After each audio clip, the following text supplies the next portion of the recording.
الحمد لله وكفى وسلام على عباده الذين اصطفى أما بعد فأعوذ بالله من الشيطان الرجيم بسم الله الرحمن الرحيم اهدنا الصراط المستقيم صدق الله العظيم. ہر درد کی دوا ہے صلی علی محمد، تعویذ ہر بلا ہے صلی علی محمد. درود شریف پڑھیں. اللہم صلی وسلم علی سیدنا و مولانا محمد معدن الجود والکرم وآلہ وصحبہ وبارک وسلم. صلاۃ و سلام علیک یا رسول اللہ، صلاۃ و سلام علیک یا حبیب اللہ یا کریم اللہ، علی آلک و اصحابک یا شفیعنا عند اللہ. اللہ رب العزت کی بارگاہ میں ہم دعا کرتے ہیں پروردگار عالم اپنے حبیب سرور کونین صلی اللہ علیہ وآلہ وصحبہ وسلم کے تصدق و طفیل ہماری آج کی جمعے کی اس حاضری کو قبول فرمائیں اور ہم سب کو علم نافع، عمل صالح، رزق حسن، ایمان کامل کی دولت سے مالا مال فرمائیں. اللہ رب العزت عزت کی زندگی عطا فرمائیں اور عزت کا رزق عطا فرمائیں اور کسی کا قرضدار محتاج نہ فرمائیں، اپنے در سے غنا عطا فرمائیں. یہ جو وقت ہے اور آپ اللہ کے گھر میں اور ہم موجود ہیں، یہ بہت ہی اہم وقت ہے اور اس عظیم اور اہم وقت میں ہم دربار الہی میں موجود ہیں، بارگاہ الہی میں موجود ہیں. تو میں آپ سے درخواست کروں گا کہ اپنے دلوں کو مکمل متوجہ کر کے، اپنے ذہنوں کو مکمل متوجہ کر کے، جو کچھ آپ مسجد کے دروازے سے باہر آپ کے دل دماغ میں چل رہا تھا اسے باہر ہی چھوڑ دیجئے اور یہاں حاضر ہونے کے بعد صرف اور صرف اور صرف رب کی جانب سے نازل ہونے والے انوار و تجلیات کے مشاہدے میں لگ جائیں اور تصور میں ڈوب جائیں اور اپنے دلوں کو بالکل پاک صاف کر کے اور اطمینان کے ساتھ آخر تک نماز سے فارغ ہونے تک بیٹھے رہیں. الحمدللہ رات کچھ دیر آپ سے مخاطب ہونے کا موقع ملا تھا اور گفتگو ہوئی تھی اور قابل مبارکباد ہیں حضرت سید رفیع احمد صاحب قادری چشتی اور حضرت مولانا جاوید احمد صاحب قادری رضوی حفظہم اللہ ورعاہما طول اللہ عمرہما مع الصحۃ والعافیۃ والسلامہ. اللہ تعالیٰ دونوں حضرات کو صحت و سلامتی عطا فرمائیں اور اس مسلک اہل سنت و جماعت، مسلک اعلیٰ حضرت کی تبلیغ و اشاعت کرنے والے اور اس کی ہر طرح حفاظت کرنے والے جملہ اہل ایمان کو اللہ رب العزت سلامت رکھے.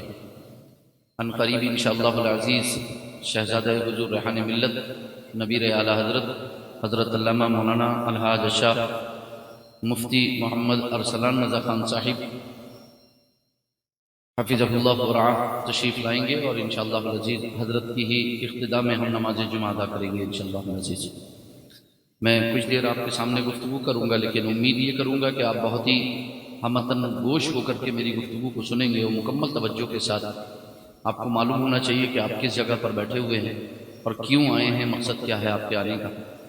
میں نے جو آیت کریمہ تلاوت کی ہے وہ سورۃ الفاتحہ کی ہے.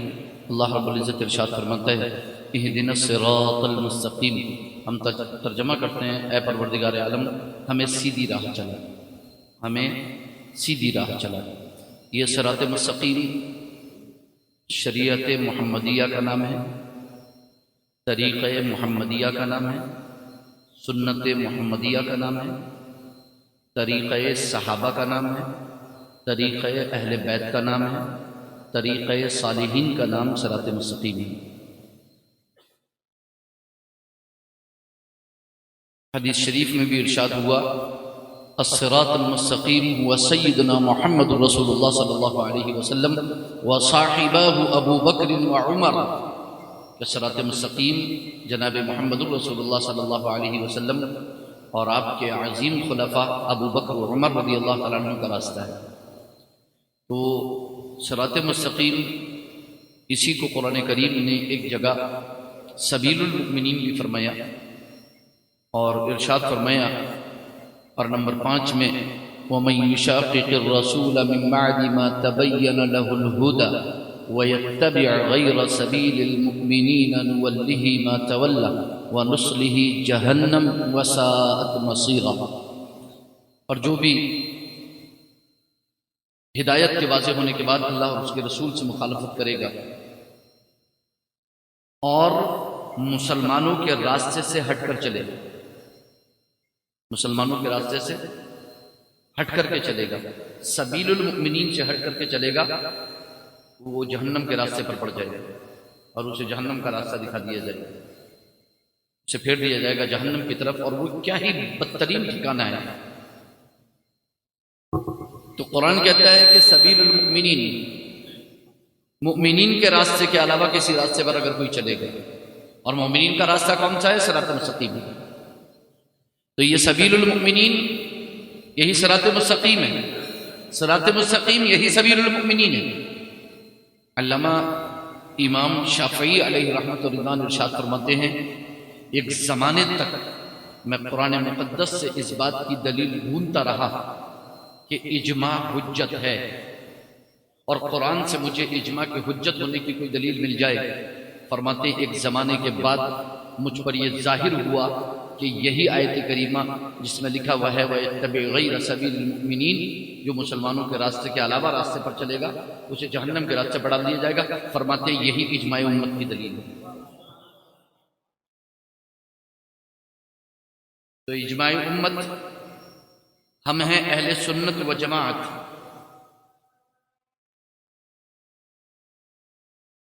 ہمیں اہل سنت و جماعت۔ سنت میں سنت سے مراد شریعت محمدیہ طریقہ مصطفیٰ، اور وہ 2 چیزوں پر مبنی ہے، کتاب و سنت پر۔ تو لفظ سنت میں کتاب و سنت دونوں موجود ہیں، اور جماعت میں اجماع کی طرف اشارہ ہے کہ ہم اجماع کو ماننے والے ہیں، لہذا ہم ہیں اہل سنت و جماعت۔ ہم صرف قرآن و حدیث ہی کو حجت نہیں مانتے بلکہ قرآن و حدیث کے ساتھ اجماع امت کو بھی حجت مانتے ہیں۔ یہی وجہ ہے کہ ہم میں سے آج تک کوئی بھی اہل سنت و جماعت میں سے خلافت ابو بکر کا کوئی منکر نہیں ہوا۔ صحابہ کا اجماع ہے اس پر، وہ خلیفہ اول ہے، وہ خلیفہ برحق ہے، اور پوری امت کا اجماع ہے، اور اس اجماع کی سب سے مضبوط کڑی ہے جناب سیدنا مولا علی کرم اللہ تعالی وجہ کریم اور اہل بیت اطہار رضوان اللہ تعالی علیہم اجمعین۔ ہم کبھی اجماع کے خلاف نہیں جاتے۔ ان کے بعد خلیفہ دوم پر اجماع ہو گیا، اور وہ ہیں جناب سیدنا عمر فاروق رضی اللہ تعالی عنہ۔ ان کے بعد سیدنا عثمان غنی پر اجماع ہو گیا، وہ ہیں تیسرے خلیفہ۔ اس کے بعد سیدنا مولا علی کرم اللہ تعالی وجہ کریم پر اجماع ہو گیا، وہ ہیں سیدنا مولا علی کرم اللہ تعالی وجہ کریم چوتھے خلیفہ۔ اور ان کے بعد سیدنا امام حسن مجتبی رضی اللہ تعالی عنہ ارضاہ عنا خلیفہ بنے، اور وہ بھی خلیفہ راشد 5 میں۔ مگر اللہ کے رسول صلی اللہ علیہ وسلم اپنے نانا جان کی پیشن گوئی کے مطابق کہ میرا یہ بیٹا سردار ہے اور یہ مسلمانوں کے 2 گروہوں میں اتفاق کرائے گا، صلح کرائے گا، اور خدا کی قسم دنیا جانتی ہے کہ سیدنا امام حسن مجتبی رضی اللہ تعالیٰ عنہ جو عظیم لشکر جرال لے کر کے نکلے تھے، اگر وہ لشکر امیر معاویہ کے ساتھ بھڑ جاتا تو نہ جانے کیا سے کیا ہو جاتا، مگر نانا جان کی بشارت کے مطابق سیدنا امام حسن مجتبی رضی اللہ تعالیٰ عنہ ارضاہ عنہ نے امت کی اصلاح کے لیے خلافت سے دستبرداری کر کے انہیں سپرد کر دی، اور اس طرح اس سال کا نام بھی سال جمع رکھا گیا۔ بہترین 20 سال تک ایسی اصلاح فرمائی امام حسن مجتبی رضی اللہ تعالیٰ عنہ نے کہ 20 سال تک پھر کوئی افتراق نہیں ہوا امت کے اندر۔ ایسا اجتماع ہو گیا، ایسی جمعیت ہو گئی۔ تو ہم اہل سنت و جماعت ہیں، اور ہم قرآن کو، حدیث کو اور اجماع امت کو، اور پھر اس کے بعد ائمہ مجتہدین جو قرآن و سنت کی روشنی میں، اجماع امت کی روشنی میں مسائل بیان کرتے ہیں، ہم اس کو بھی فالو کرنے والے ہیں، جسے قیاس کہا جاتا ہے۔ یہ ہماری 4 دلیلیں ہیں۔ نمبر 1 قرآن میں تلاش کریں گے، قرآن میں نہیں ملا تو سنت میں تلاش کریں گے، حدیث میں تلاش کریں گے، اگر اس میں نہیں ملا تو اجماع امت کو دیکھیں گے، اس میں بھی نہیں ملا تو ہمارے ائمہ مجتہدین قیاس کریں گے، ہم نہیں، جن کو اللہ نے اولو الامر فرمایا وہ اس کا حل تلاش کریں گے، اور ہم اللہ کے فرمان کے مطابق فاسألوا اہل الذکر ان کنتم لا تعلمون، نہیں جانتے ہو تو ان علم والوں سے پوچھ لو، ہم ان کے پاس پوچھنے کے لیے پہنچ جائیں گے، اور صرف پوچھنے نہیں پہنچیں گے۔ اللہ نے فرمایا اطیعوا اللہ واطیعوا الرسول واولی الامر منکم، اللہ کی اطاعت کرو، رسول اللہ کی اطاعت کرو، اور جو اولو الامر ہیں، جو علماء امت ہیں، ائمہ مجتہدین ہیں، ان کی اطاعت بھی کرو۔ جب ان سے پوچھنے جاؤ اور وہ مسئلہ بتا دیں امام اعظم ابو حنیفہ تو اس مسئلے کو مان بھی لو۔ تو ایک طرف ان کی طرف رجوع کرنے کا حکم ہمیں قرآن نے دیا کہ تم رجوع کرو علماء کی طرف، اور علماء سے مراد سب سے پہلے اگر کوئی ہے تو ائمہ مجتہدین۔ اللہ کے رسول نے جو فرمایا کہ العلماء ورثۃ الانبیاء، علماء انبیاء کے وارث ہیں، تو یہ وارث سب سے پہلے اگر بالذات اور ڈائریکٹ کوئی وارث ہے تو ائمہ مجتہدین ہیں۔ ہم تو جو دیگر علماء ہیں وہ تو طبعی طور پر، طفیلی طور پر ان کے واسطے سے وارثین ہیں، کیونکہ وہ مسائل بیان کرتے ہیں، ہم ان کی ابتدا کرتے ہیں، فالو کرتے ہیں، تو وہ ہمارے مقتدا ہیں، ہم ان کے مقتدی ہیں۔ تو جو مقتدا ہیں انہیں زیادہ حق ہے اس بات کا کہ وہ انبیاء کے وارثین ہیں۔ مقتدی ہی 1400 سال کے بعد اپنے آپ کو وارثین انبیاء کہہ کر کے اپنی دکان الگ لگانا شروع کر دے تو کیسے چلے گا؟ ارے جو مقتدا ہے انہیں حق ہے کہ وہ وارثین انبیاء ہوں، مقتدیوں کو کیا حکم ہے کہ وہ اپنی دکان الگ لگا کر کے بیٹھ جائیں؟ نہیں۔ امام اعظم ابو حنیفہ رضی اللہ تعالیٰ عنہ کا ایسی درسگاہ تھی، عظیم درسگاہ، کہ ایک موقع پر سیدنا امام ابو یوسف رضی اللہ تعالیٰ عنہ وارضاہ عنہ نے یہ خیال کیا کہ اب تو میں کافی دن تعلیم حاصل کر چکا ہوں اور عظیم شاگرد ہیں، عظیم محدث ہیں، ان کے محدث ہونے پر غیروں کا بھی اتفاق ہے۔ ایک وقت کو امام اعظم ابو حنیفہ کو غیر مقلدین اہل حدیث محدث نہیں مانیں گے، لیکن امام ابو یوسف کو ڈنکے کی چوٹ پہ محدث مانیں گے، اور امام ابو حنیفہ کی مخالفت میں محدث مانیں گے۔ یہ ایک عجیب بات ہے، مگر جب امام ابو حنیفہ کے درسگاہ سے الگ ہو کر کے امام ابو یوسف رضی اللہ تعالیٰ عنہ نے اپنی درسگاہ لگائی، امام اعظم ابو حنیفہ درسگاہ میں تشریف لائے، شاگرد بیٹھے ہوئے تھے، امام محمد بھی شاگرد ہیں، امام ابو یوسف بھی شاگرد ہیں، امام زفر بھی شاگرد ہیں، امام حسن بن زیاد بھی شاگرد ہیں، بڑے عظیم شاگرد ہیں۔ تو امام ابو یوسف موجود نہیں، ارشاد فرمایا کہ ابو یوسف کہاں ہے؟ تو بتایا گیا کہ انہوں نے تو اپنی حلقہ درس الگ لگا لیا، وہ ان کے کوئی شاگرد ہیں، ان کے کوئی طالب علم ہیں، وہ وہاں بیٹھے ہوئے پڑھا رہے ہیں۔ اچھا ماشاءاللہ ابو یوسف نے درسگاہ لگا لی، مدرس ہو گئے، پڑھانے کے قابل ہو گئے، ماشاءاللہ۔ ایک سوال لکھا پرچے پر اور جا کر کے اپنے شاگرد سے کہا کہ ابو یوسف سے کہنا کہ اس کا جواب دے دو۔ جب امام ابو یوسف کے پاس وہ سوال پہنچا، انہوں نے وہ سوال پڑھا، اپنی درسگاہ سمیٹی، اپنے شاگردوں کو لے کے جا کے دوبارہ امام اعظم ابو حنیفہ کی بارگاہ میں جا کر کے بیٹھ گئے کہ ابھی ابو حنیفہ کے ایک سوال کا جواب دینے کے قابل نہیں ہوئے تو درسگاہ کہاں سے لگائیں گے الگ اپنی؟ جب تک امام اعظم ابو حنیفہ رہے انہوں نے اپنی درسگاہ الگ نہیں لگائی، اور اس کے بعد بھی ہمیشہ اپنے آپ کو انہی کا مقلد بتاتے رہے، اور یہی قسمیں کھا کھا کر کے کہتے رہے کہ خدا کی قسم، خدا کی قسم، خدا کی قسم، ہم جو کچھ بھی بیان کرتے ہیں وہ امام ہی کا کوئی نہ کوئی قول ہوتا ہے۔ جب امام ابو یوسف اور امام محمد جیسے عظیم مجتہدین جنہیں محققین نے اجتہاد کے درجے پر اور اجتہاد مطلق کے درجے تک فائز مانا، جب ایسے عظیم محققین اور مجتہدین اپنے آپ کو مقتدی بتا رہے ہیں، امام اعظم ابو حنیفہ کو مقتدا بتا رہے ہیں، تو آج والے کی کیا مجال ہے کہ وہ اپنی 1.5 اینٹ کی الگ لگا کر بیٹھ جائے؟ ٹھیک ہے، تو ہم اہل سنت و جماعت ہیں، ہم اس اجماع کو فالو کرتے ہیں کہ آج 1200 سال سے اس بات پر اجماع چلا آ رہا ہے کہ ابو حنیفہ امام اعظم ہے۔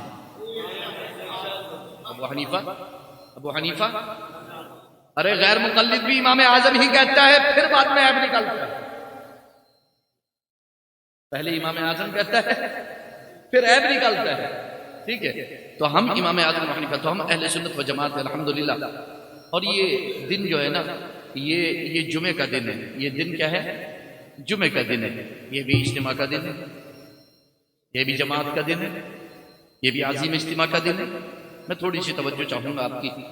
آج سے 100 سال پہلے آپ چلے جائیں گے، 150 سال پہلے آپ چلے جائیں گے تو آپ کو ملے گا کہ شہر کی جامع مسجد کے اندر جمعہ ہوا کرتا تھا، اور جو چھوٹی چھوٹی مسجدیں ہوتی ہیں جس کو مسجد الجماع کہا جاتا ہے، یعنی 5 وقتہ جماعت کے لیے جو مسجدیں بنائی جاتی ہیں، ان مسجدوں کے اندر 5 وقتہ جماعتیں ہوتی تھی، اور جمعہ ہفتے میں سب جا کر کے جامع مسجد کے اندر جمع ہو جایا کرتے تھے۔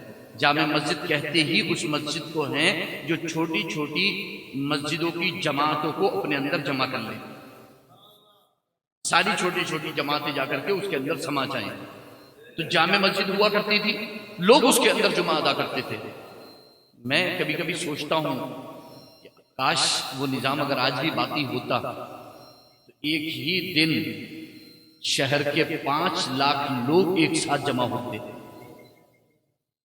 ایک جامع مسجد کے اندر سفید لباس ہوتا، سفید ٹوپی ہوتی، ایک میدان میں جمع ہوتے اور 5 لاکھ لوگ ایک ساتھ سجدے میں جا رہے ہوتے، سجدے سے اٹھ رہے ہوتے۔ ٹھیک ہے، آج جو میدان عرفات کو دیکھ کر کے، حرم شریف کو دیکھ کر کے اشش کرتے ہیں، وہ ہر جمعے کو اشش کرتے ہوتے اور مسلمانوں کی جمعیت کو دیکھتے ہوتے اور ان کے اجتماع کو دیکھتے ہوتے، اور آج داخل اسلام ہوتے ہوتے، مگر آج تو جمعے غائب ہو گئے، پتہ بھی نہیں ہوتا شہر میں کہ جمعے ہو رہے ہیں، پتہ بھی نہیں چلتا کسی کو کہ جمعے ہو رہے ہیں، غائب ہو گئے جمعے۔ سچ بات بتا رہا ہوں میں آپ کو، کسی کو نہیں پتا ہندوستان کے اندر کہ اس وقت ہم اتنے مسلمان یہاں پر بیٹھ کر کے جمع ہو کر کے جو ہے وہ جمعہ کر رہے ہیں، لیکن اگر یہی جامع مسجد ہوتی نا، شہر کا پورا پرشاسن آج یہیں پر لگا ہوا، جب ہر ہفتے 5 لاکھ 10 لاکھ کا اجتماع ہوتا نا، اور روکنے والا کوئی تھا نہیں، کیونکہ یہ تو حکم خدا ہے۔ تو کہیں نہ کہیں مقاصد میں سے جو مقصد ہے وہ کہیں نہ کہیں گم ہوتا ہوا دکھائی دے رہا ہے، کہیں نہ کہیں گم ہوتا ہوا نظر آ رہا ہے۔ اجتماعیت کا بہت بڑا فائدہ ہے، اور اجتماعیت سے جو میسج پہنچتا ہے اور اجماع سے جو میسج پہنچتا ہے اس کی حیثیت ہی الگ ہوتی ہے، اس فیصلے کی مضبوطی ہی الگ ہوتی ہے، اس بات کی مضبوطی ہی الگ ہوتی ہے۔ تو اللہ کے رسول صلی اللہ علیہ وسلم سے پوچھا گیا کہ یا رسول اللہ، اسے جمعہ کیوں کہتے ہیں؟ اسے جمعہ کیوں کہتے ہیں؟ اللہ کے رسول نے فرمایا اس دن آدم کا خمیر جمع کیا گیا، آدم کا خمیر جمع کیا گیا۔ اللہ کے رسول صلی اللہ علیہ وسلم ارشاد فرماتے ہیں ان من افضل ایامکم یوم الجمعہ، تمہارے دنوں میں سب سے افضل دن جمعے کا دن ہے۔ اللہ کے رسول فرماتے ہیں یہ دن جمعے کا دن تمام دنوں کا سردار ہے۔ اللہ کے رسول صلی اللہ علیہ وسلم ارشاد فرماتے ہیں کہ اللہ رب العزت نے اس دن کو مسلمانوں کے لیے عید کا دن بنا دیا ہے، جعلہ اللہ عیدا للمسلمین، اللہ نے اس دن کو مسلمانوں کے لیے عید کا دن بنا دیا ہے، عید کا دن بنا دیا ہے۔ یا رسول اللہ، آپ نے یہ بھی تو ارشاد فرمایا ہے فیہ خلق آدم، اسی جمعے کے دن میں آدم کی پیدائش ہوئی ہے، وفیہ ہبط الی الارض، اور اسی دن وہ زمین پر اتارے گئے، وفیہ توفی، اور اسی دن آدم کی وفات ہوئی ہے، وصال ہوا ہے، اور اسی دن قیامت قائم ہوگی۔ یا رسول اللہ، جس دن نبی کی ولادت بھی ہو اور وصال بھی ہو، کیا اس دن کو عید منایا جا سکتا ہے؟ آج تو بہت سارے لوگ یہ کہتے پھر رہے ہیں کہ 12 ربیع الاول جو ہے وہ یوم ولادت نہیں ہے، یوم وصال ہے، یوم وفات ہے۔ ہم کہتے ہیں کیا پریشانی ہے اگر یوم وفات ہے، یوم وصال ہے؟ اللہ کے رسول نے جب آدم کی وفات کا دن بھی وہی، وصال کا دن بھی وہی، جب اس دن کو اللہ نے مسلمانوں کے لیے عید قرار دے دیا، تو جو آدم کا بھی سردار ہے، جو آدم کا بھی، جو امام الانبیاء ہے، جو نبی الانبیاء ہے، جو سید الانبیاء ہے، جو سید ولد آدم ہے، اس کی ولادت کے بارے میں تمہارا کیا خیال ہے؟ اس لیے تو کہہ دیا گیا نثار تیری چہل پہل پر ہزار عید ربیع الاول، سوائے ابلیس کے جہاں میں سبھی تو عیدیاں منا رہے ہیں۔ تو جمعہ کا دن ایک عظیم دن ہے۔ اللہ کے رسول صلی اللہ علیہ وآلہ وصحبہ وسلم نے ارشاد فرمایا اکثر الصلاۃ علی یوم الجمعہ، جمعے کے دن مجھ پر کثرت سے درود بھیجو، جمعے کے دن مجھ پر کثرت سے درود بھیجو۔ عرض کیا گیا یا رسول اللہ وقد ارمت وقد بلیت، یا رسول اللہ جب باڈی گل گئی ہو، مٹی میں تحلیل کر گئی ہو اور جسم مٹی میں سما گیا ہو، یعنی ایک تصور ایک خیال ہے کہ جب قبر کے اندر باڈی کو رکھ دیا جاتا ہے تو کچھ دن میں باڈی کو زمین اپنے اندر سما لیتی ہے اور زمین جو ہے وہ جسم کو کھا لیتی ہے۔ یا رسول اللہ کہ اس کے بعد بھی، یعنی اس وقت کے بعد بھی کہ ہم آپ پر درود پڑھتے رہے جمعے کے دن؟ اللہ کے رسول صلی اللہ علیہ وسلم نے ارشاد فرمایا، ان اللہ تعالی حرم علی الارض ان تأکل اجساد الانبیاء فنبی اللہ حی یرزق، بے شک اللہ نے زمین پر حرام کر دیا ہے کہ وہ نبیوں کے جسموں کو کھائے۔ یہ تصور تو اسی وقت صحابہ نے ختم کرا دیا تھا، اللہ کے رسول سے کلیئر کرا دیا تھا کہ نبیوں کا جسم جو ہے وہ مٹی میں مل جاتا ہے۔ نہیں، صحابہ نے اسی وقت یہ نظریہ جو موجود تھا درمیان میں آس پاس، اس نظریے کو اسی وقت واضح کرا دیا تھا، یا رسول اللہ اس بات کو واضح کر دیں کہ نبیوں کے جسموں کو مٹی کھاتی ہے کہ نہیں کھاتی ہے۔ اللہ کے رسول نے صاف ارشاد فرما دیا، بے شک اللہ نے زمین پر حرام کر دیا ہے کہ وہ نبیوں کے جسموں کو کھائے، بے شک اللہ کے نبی زندہ ہیں، روزی دیے جاتے ہیں،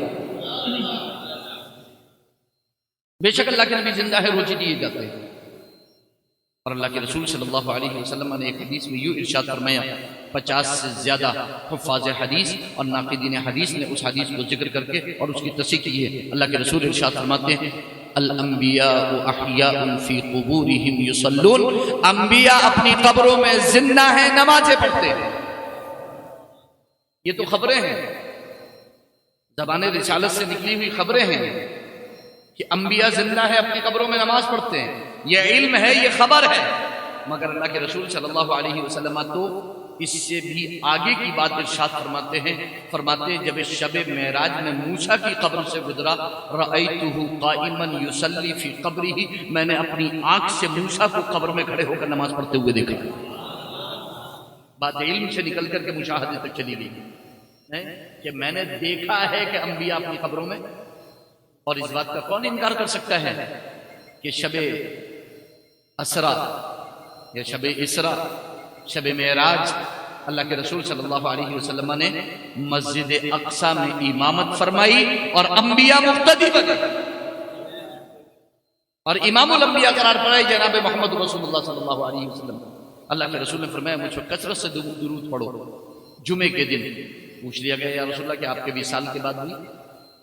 اللہ کے رسول نے ارشاد فرمایا، بالکل، اللہ نے زمین پر حرام کر دیا کہ وہ نبیوں کے جسموں کو کھائے، بے شک اللہ کے نبی زندہ ہیں۔ اللہ کے نبی یہ تصور دے دیا، اللہ نے فرمایا بے شک اللہ اور اس کے فرشتے نبی پر درود بھیجتے ہیں، ان اللہ وملائکتہ یصلون علی النبی یا ایھا الذین آمنوا صلوا علیہ وسلموا تسلیما، بے شک اللہ اور اس کے فرشتے نبی پر درود بھیجتے ہیں، نبی پر درود بھیجتے ہیں۔ محمد پہ تو نہیں کہا، محمد پہ تو نہیں کہا کہ محمد پہ درود بھیجتے ہیں، نام کی جگہ وصف ذکر کیا گیا ہے، کیونکہ اللہ کے رسول صلی اللہ علیہ وسلم کے ارشاد فرماتے ہیں، پوچھا گیا متى وجبت لك النبوة یا رسول اللہ، یا رسول اللہ آپ کو نبوت کب عطا کی گئی؟ اللہ کے رسول صلی اللہ علیہ وسلم ارشاد فرماتے ہیں، آدم بین الروح والجسد، جب آدم روح اور جسم کے درمیان اور آب و گل کی منزلیں طے کر رہے تھے، میں اس وقت بھی نبی تھا۔ اور اللہ کے رسول اور اللہ فرماتا ہے اللہ نبی پر درود بھیجتا ہے، اللہ کا درود نبی پر ہے۔ اور حضور نبی کب سے ہیں؟ جب سے آدم جسم اور روح کے درمیان تھے، آب و گل کی منزلیں طے کر رہے تھے آدم۔ اور ارشاد فرمایا، اور بخاری شریف میں آپ دیکھیے کہ اللہ کا نبی پر درود بھیجنے کا کیا مطلب ہے۔ امام بخاری رحمۃ اللہ تعالی علیہ صحیح بخاری شریف کے اندر کتاب التفسیر میں عظیم مفسر امام ابو العالیہ کا قول لے کر کے آتے ہیں۔ اب یہاں پر یہ بات بھی میں بتا دوں آپ کو، جو کہتے ہیں ہم اماموں کو نہیں مانتے، امام بخاری سے پوچھو، بغیر اماموں کے ایک قدم چلتے نہیں ہیں، کسی آیت کی تفسیر ہو یا کسی حدیث کی شرح، امام بخاری صحیح بخاری میں اماموں کے بغیر نہیں چلتے۔ ڈنکے کی چوٹ پہ جو یہ کہتا ہے کہ میں اماموں کو نہیں مانتا، وہ امام بخاری پر الزام لگاتا ہے۔ وہ کہتا ہے میں صحیح بخاری کو مانتا ہوں لیکن میں اماموں کو نہیں مانتا۔ ایسا ہر شخص جھوٹا ہے، جھوٹا ہے، جھوٹا ہے۔ نمبر ایک تو امام بخاری نے بخاری میں صرف حدیثیں نہیں لکھی، انہوں نے اپنے فقہیات بھی اس کے اندر درج کیے ہیں، فقہی مسائل بھی اس کے اندر لکھے ہیں۔ اور وہ ان کو مانتا ہے. وہ جو چیپٹر امام بخاری نے باندھے ہیں، وہ جو ابواب امام بخاری نے رکھے ہیں جن کے اندر انہوں نے مسائل بیان کیے ہیں، تم آنکھیں میچ کر کے ان چیپٹرز کو مان رہے ہو اور امام بخاری کی تقلید کر رہے ہو اور کہہ رہے ہو ہم غیر مقلد ہیں. کیسے کہہ سکتے ہو کہ تم غیر مقلد ہو؟ امام بخاری کے چیپٹرز اور ابواب جو انہوں نے فقہی مسائل بیان کیے ہیں تم اس کو مان رہے ہو، حالانکہ کبھی کبھی وہ مسائل بہت ساری احادیث کے خلاف ہوتے ہیں. امام بخاری کے پیش نظر ایک حدیث ہوتی ہے لیکن بہت ساری وجوہات سے وہ حدیث قابل عمل نہیں ہوتی، جس کی وجہ سے امام اعظم ابو حنیفہ رضی اللہ تعالیٰ عنہ اس کے خلاف مسئلہ بیان کرتے ہیں. اور امام اعظم ابو حنیفہ کے بعد بہت ساری احادیث اور بہت سارے فقہی اقوال اور فقہی جزیات ان کے سامنے اور اصول اور ضابطے ہوتے ہیں. کیسے بخاری پڑھنے والا اگر یہ کہتا ہے کہ میں غیر مقلد ہوں تو وہ جھوٹ بولتا ہے. امام بخاری رحمۃ اللہ تعالیٰ علیہ امام ابو العالیہ جیسے عظیم مفسر کا قول لے کر کے آتے ہیں کہ اللہ کا نبی پر درود بھیجنے کا کیا مطلب ہے.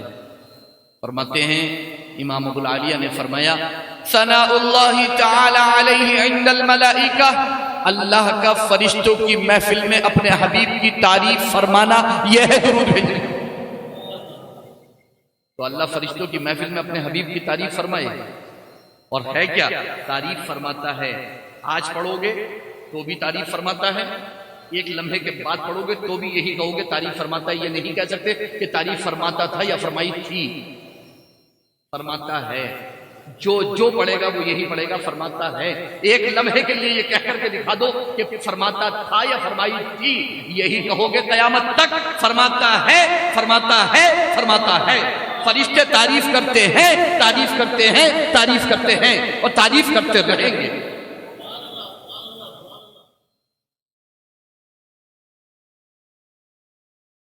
تعریف کا یہ سلسلہ نہ تھما تھا نہ تھما ہے نہ تھمے گا، کیونکہ جناب محمد رسول اللہ صلی اللہ علیہ وسلم.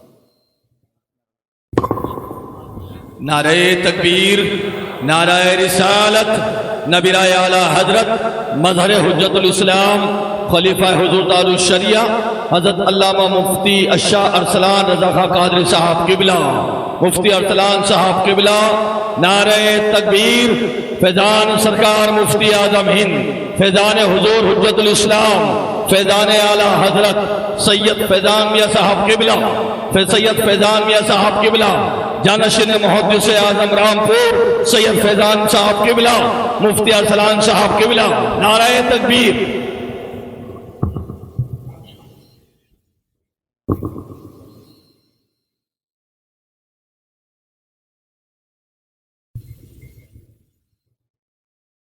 شریف پڑھیں اللہم صلی وسلم علی سیدنا و مولانا محمد معدن الجود والکرم علیہ وصحبہ وبارک وسلم. صلاۃ و سلام علیک یا رسول اللہ، صلاۃ و سلام علیک یا حبیب اللہ یا کریم اللہ وعلی آلک و اصحابک یا شفیعنا عند اللہ. انشاءاللہ العزیز ان قریب ہم حضرت کی ابتدا میں نماز جمعہ ادا کریں گے اور حضرت انشاءاللہ العزیز نماز جمعہ ادا کروائیں گے اور ایک روحانی اور ایک روح پرور منظر ہوگا.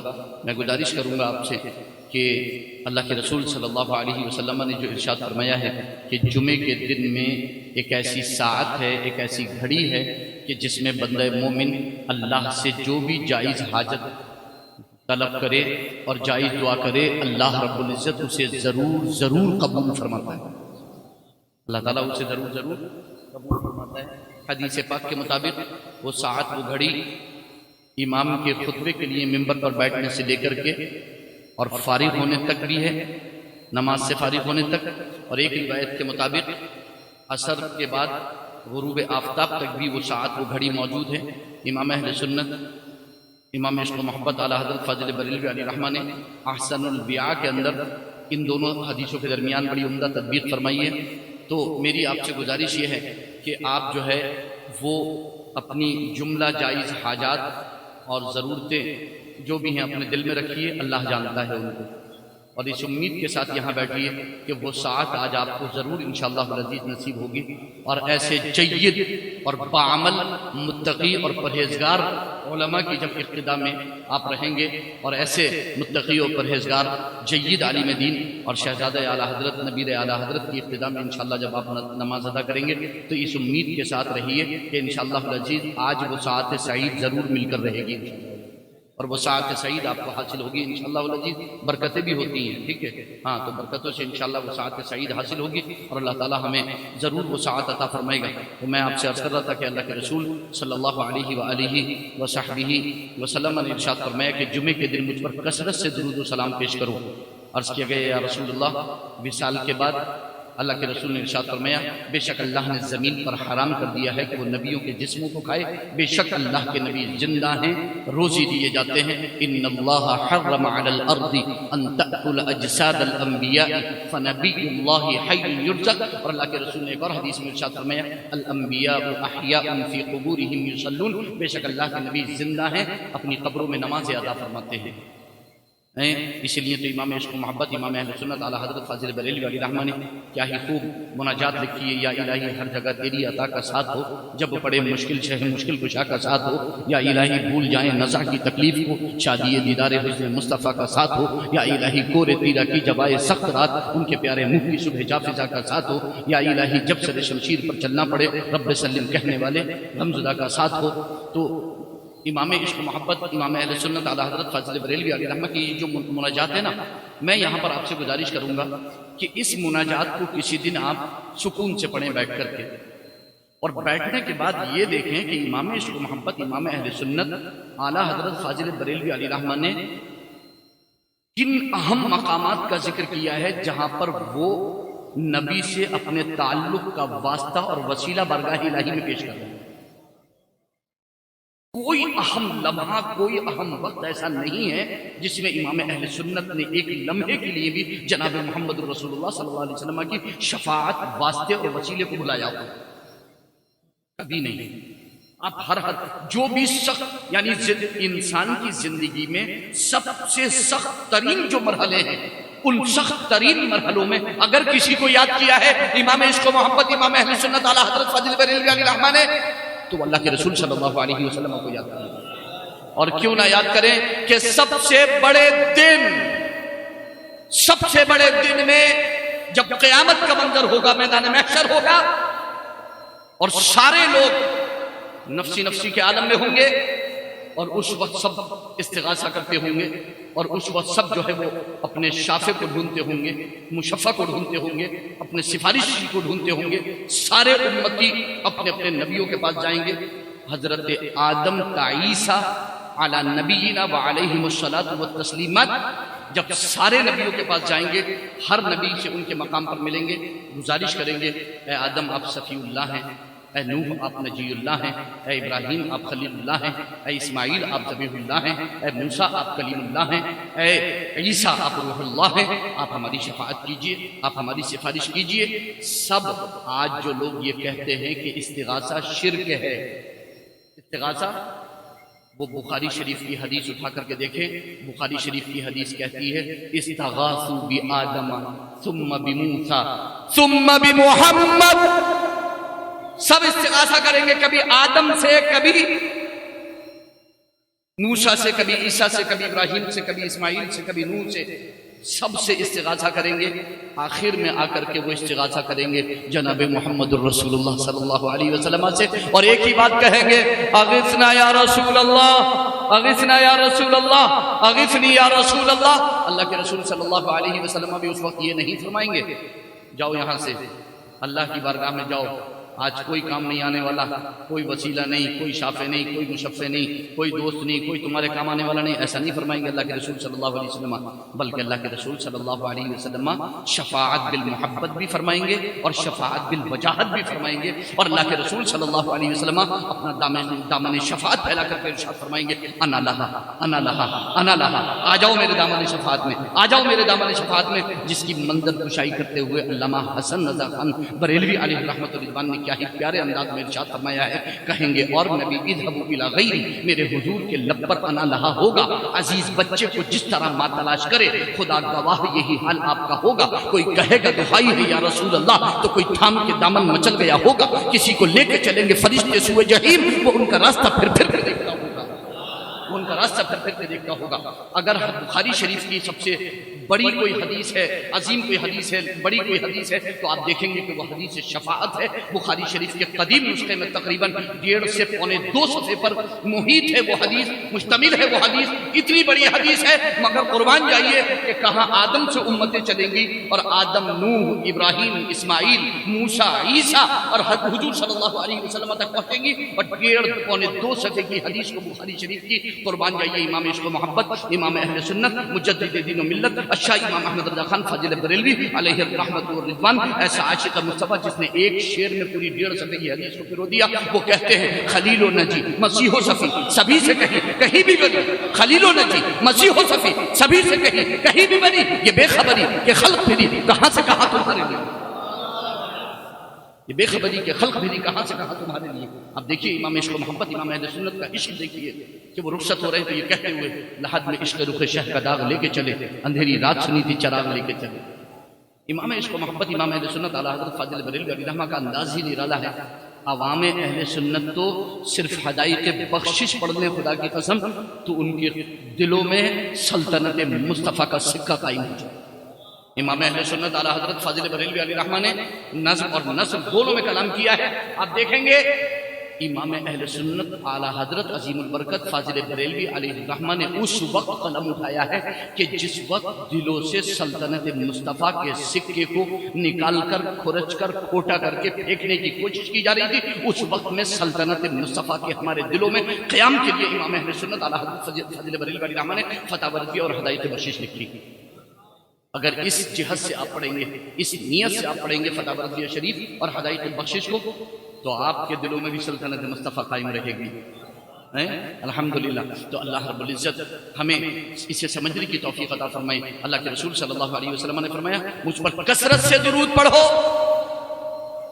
مجھ پر کثرت سے درود پڑھو، فَإِنَّهُ يَوْمٌ مَشْهُودٌ تَشْهَدُهُ الْمَلَائِكَةُ، یہ یوم مشہود ہے، اس دن فرشتے حاضر ہوتے ہیں۔ اور کہاں حاضر ہوتے ہیں؟ حدیث پاک کے مطابق مسجدوں کے دروازوں پر کھڑے ہوتے ہیں، اور مسجد کے ہر دروازے پر کھڑے ہوتے ہیں، ان کے ہاتھ میں ایک رجسٹر ہوتا ہے، اور اس میں آنے والے نمازیوں کا وہ ترتیب وار نام لکھتے ہوتے ہیں، لیکن جب امام خطبے کے لیے منبر پر بیٹھ جاتا ہے طووا الصحف وجعلوا یستمعون الیہ، وہ اپنے صحیفوں کو لپیٹ لیتے ہیں اور وہ بھی خطبہ سننے کے لیے بیٹھ جاتے ہیں، وہ بھی خطبہ سننے لگ جاتے ہیں، وہ بھی خطبہ سننے لگ جاتے ہیں۔ تو ایسے عظیم دن میں ہم یہاں پر موجود ہیں، یہ عظیم دن، یہ جمعہ جس میں اللہ نے ایسے، اللہ کے رسول صلی اللہ علیہ وسلم نے ایسے وعدے فرمائے کہ آپ کی ہر جائز حاجت قبول ہوگی، ہر جائز دعا قبول ہوگی، اور اللہ کے رسول پر کثرت سے درود و سلام پڑھو۔ اس لیے امام عشق و محبت، امام اہل سنت اعلیٰ حضرت فاضل بریلوی علیہ رحمہ کی تعلیمات میں آپ دیکھیں کہ جمعے کے دن آپ درود پڑھیں، صلی اللہ علی النبی الامی وآلہ صلی اللہ علیہ وسلم، آپ یہ صیغہ پڑھیں درود شریف کا، اور امید یہ ہے یہ صیغہ پڑھنے سے کہ انشاءاللہ العزیز آپ کو دیدار مصطفیٰ بھی ہوگا، انشاءاللہ آپ کو دیدار مصطفیٰ بھی ہوگا۔ تو ہم اہل سنت و جماعت ہیں الحمدللہ۔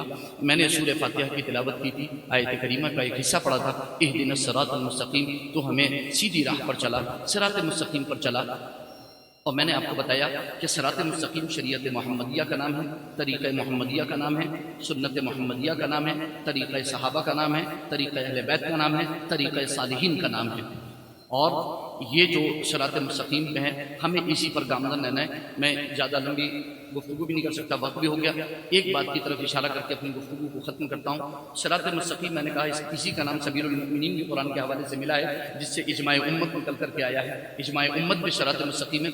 اور اس کے ساتھ ساتھ سورۃ الحجر کی آیت نمبر 39 سے لے کر کے 44 تک جب آپ پڑھیں گے جا کر کے قرآن مقدس ترجمہ کنز الایمان شریف لے کر کے، جب آپ اپنے سامنے رکھ کر کے اور خزائن العرفان اس کی تفسیر سامنے رکھ کر کے پڑھیں گے، تو آپ کو پتہ چلے گا کہ سورۃ الحجر کی آیت نمبر 39 سے لے کر کے 44 تک جب آپ پڑھیں گے تو اس میں ابلیس کا ذکر موجود ہے اور اللہ کے مخلص بندوں کا ذکر موجود ہے۔